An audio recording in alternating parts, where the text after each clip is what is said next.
جو بزرگ ہے یا جو مریض ہے، شوگر پیشنٹ بھی اسی میں آتے ہیں، تو ایسے افراد کے جو روزے کو برداشت نہیں کر سکتے، ان کی حالت جسمانی ٹھیک نہیں ہے، صحت ان کا ساتھ نہیں دے رہی ہے، یا عمر میں اتنے بڑے ہو گئے کہ اب بھوک پیاس برداشت نہیں ہو سکتی ہے، تو ان کو کیا کرنا چاہیے؟ ان کو روزہ ان کے اوپر واجب نہیں ہے، روزے کو چونکہ رکھ نہیں سکتے، اور روزہ جو ہے وہ اس کے لیے صحت ضروری ہے، تو روزہ ان کے اوپر واجب نہیں ہے، لیکن فدیہ ان کو دینا ضروری ہے۔ ہر روزے کے بدلے ایک فدیہ یہ نکالیں، فدیہ یعنی 750 گرام آٹا دے دیں، 750 گرام چاول دے دیں، تو یہ فدیہ ہو جائے گا ایک روزے کے بدلے میں۔ تو ایک روزے کے بدلے ایک فدیہ جو ہے وہ یہ ادا کر دیں۔ ماہ رمضان مبارک میں جتنے بھی روزے ہوئے، ہر روزے کے بدلے فدیہ ان کو نکالنا ضروری ہے، روزہ جو نہیں رکھ سکتے۔ اس کے بعد چونکہ یہ صحیح ہیں نہیں، ٹھیک نہیں ہے، شوگر پیشنٹ ہیں یا بزرگ ہیں، بوڑھے ہو گئے ہیں، تو ان کے اوپر روزہ واجب نہیں ہے، تو اب روزے کی قضا بھی بعد میں نہیں ہوگی، ماہ رمضان مبارک کے بعد بھی قضا ان کو نہیں کرنا ہوگی، چونکہ اس کی اہلیت نہیں ہے، وہ لیاقت، وہ قوت، وہ طاقت جو ایک روزہ رکھنے والے انسان کو چاہیے اور جو اس کو ضرورت ہے، وہ ان کے اندر نہیں پائی جاتی۔ جی، دوسرا سوال یہاں پر ہے، کیا مریض انسان کے لیے یا روزہ دار میں کوئی روزہ رکھے ہوئے ہے اور بیمار ہو جائے تو اس کے لیے افطار کر لینا جائز ہے؟ جی، یہاں پہ چند صورتیں بنتی ہیں کہ جب آپ حالت روزہ میں ہیں اور روزے کی حالت میں آپ بیمار ہو گئے، تو آپ بیمار ہو گئے اور اب آپ کو اچانک سے طبیعت خراب ہونے کی وجہ سے دوا کھانے کی ضرورت ہے، تو روزہ توڑ سکتے ہیں کہ نہیں، یعنی افطار کر سکتے ہیں کہ نہیں؟ تو آپ جو ہے وہ فوری طور پر، اگر آپ کی طبیعت خراب ہو جاتی ہے اور ایسے مرض میں مبتلا ہو جاتے ہیں کہ جو عام طور سے برداشت نہیں کیا جا سکتا ہے، تو آپ افطار کر لیں۔ افطار کرنا آپ کے لیے جائز ہے، افطار کرنا آپ کے لیے جائز ہے، لیکن اس میں وہ صورت نہیں آئے گی۔ ناظرین، آپ کو معلوم ہونا چاہیے کہ معمولی اگر کسی کے ہیڈک ہے، کسی کے سر درد ہے، جو کہ عام طور سے دوپہر کے بعد جب روزہ لگنا شروع ہوتا ہے تو تھوڑا بہت سر میں درد کسی کے ہو جاتا ہے، وہ اس کے اندر نہیں داخل ہوگا۔ میں نے بتایا کہ ایسی طبیعت خراب ہونا جو جیسے کہا جائے بھی واقعاً یہ مریض ہو گئے، یہ بیمار ہو گئے، تو ان کے لیے یہ صورتحال ہے کہ ان کے لیے افطار کرنا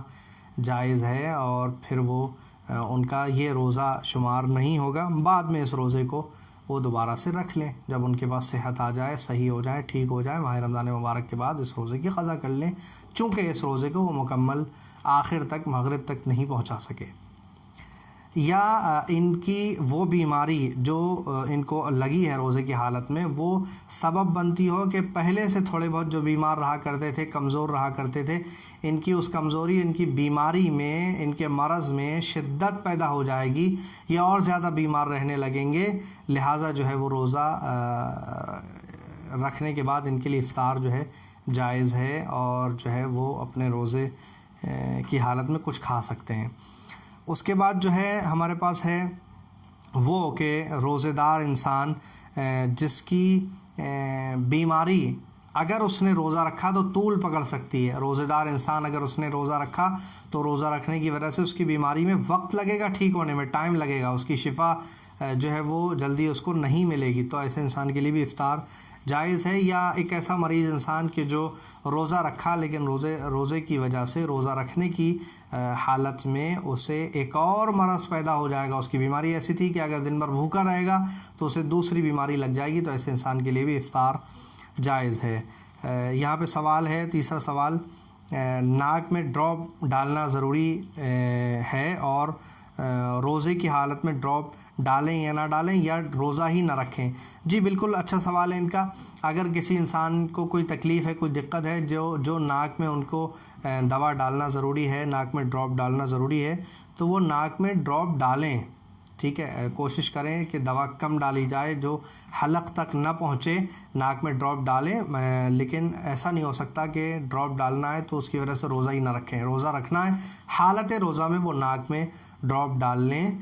ناک کے اندر دوائی ڈال لیں،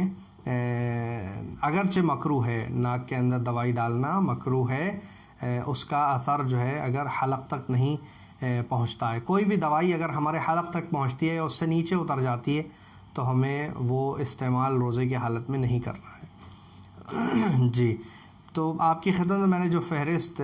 بتائی ہے، جو آپ کو بتایا کہ یہ چیزیں ہیں جو ماہ رمضان مبارک میں روزہ رکھنے سے انسان کے اوپر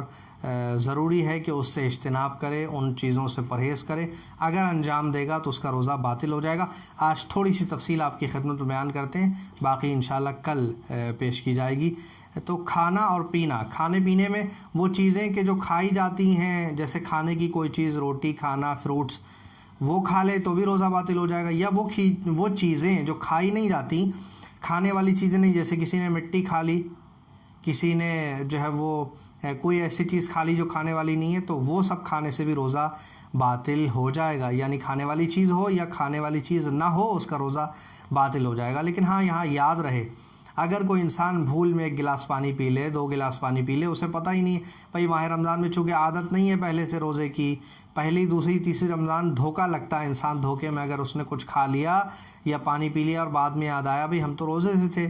تو ایسی صورت میں اس کا روزہ بالکل برقرار ہے. اب وہ یہ نہ سوچے کہ روزہ تو گیا آپ کھا لیں، نہیں، اگر آپ نے بھول سے دھوکے سے کچھ کھا لیا تو آپ کا روزہ اپنی جگہ پر سلامت ہے، اور جو ہے بھول سے کھانے سے روزہ باطل نہیں ہوتا ہے. تو ایسا کرنے سے آپ کا روزہ نہیں جائے گا. اچھا، کھانا کھاتے ہوئے سحر کا وقت ہے، اور جو ہے آپ کو ایک لمیٹیشن ہے ٹائم کی کہ اذان صبح سے پہلے سحری کھانا بند کر دینا ہے. اگر ایک دم سے پتہ چلے منہ میں آپ کے نوالا ہے، لقمہ آپ کے منہ میں ہے، اور آپ کو پتہ چلے کہ اذان ہو گئی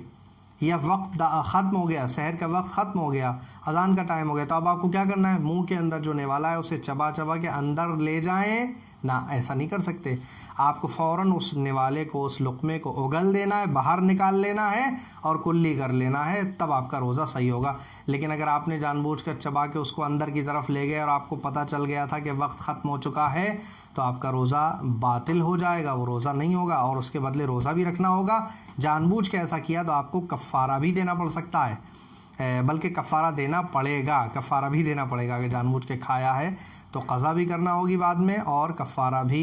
دینا ہوگا. انجیکشن،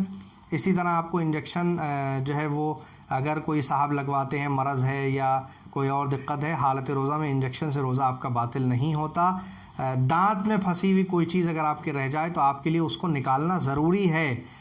جان بوجھ کر اس کو آپ اندر نہیں لے جا سکتے. لیکن ایک اہم بات جو حالت روزہ میں ایک روزہ دار کو جاننا چاہیے وہ یہ کہ جو تھوک یا منہ میں ہمارے پانی آ جاتا ہے اس کو نگلنے سے روزہ باطل نہیں ہوتا. آپ تھوک اپنا اندر لے جائیں، یا کسی کھٹی چیز کو دیکھ کے انسان کے منہ میں اگر پانی آ جائے تو اس پانی سے بھی روزہ باطل نہیں ہوتا. ہاں، وہ بلغم جو سینے سے اوپر کی طرف آپ کے آیا ہے وہ اگر منہ کے اندر آ گیا ہے تو احتیاط واجب یہاں پر یہ ہے کہ آپ اسے باہر نکال دیں، تھوک دیں اور اندر کی طرف نہ لے جائیں. لیکن حلق میں ہی ہے تو پھر جو ہے اسے آپ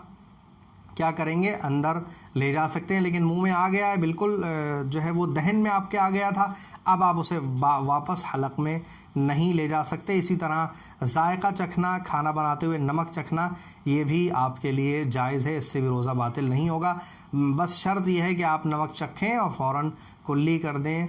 حلق کے اندر نہیں لے جا سکتے ہیں. باقی انشاءاللہ تفصیل جن چیزوں سے روزہ باطل ہوتا ہے کل آپ کی خدمت میں پیش کی جائے گی. والسلام علیکم ورحمۃ اللہ وبرکاتہ.